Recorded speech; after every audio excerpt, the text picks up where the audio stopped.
I went up the Coromandel, struck a bit of roadworks. Don't like to see my boat looking so grubby. Anyway, I'll get it tidied up and she'll look a lot better in a minute. I ensure the front seat's on because I don't want any water at all from the low pressure wash getting into the hull.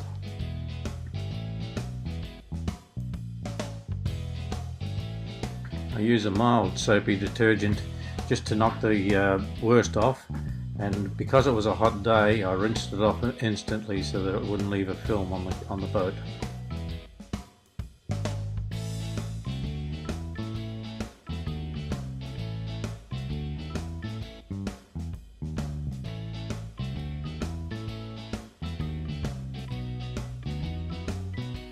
I had a little bit of fish dribble around the box and I wanted to ensure that I got that all off.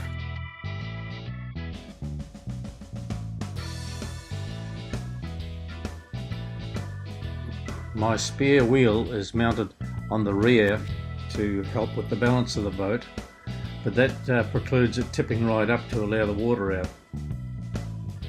The spare wheel juts out just enough so I can see it in my rear vision mirror when I'm backing into the water. I use the high pressure wash on the trailers around the bearings and around the latches and catches. I like to keep the boat clean and tidy and ready to go for the next adventure.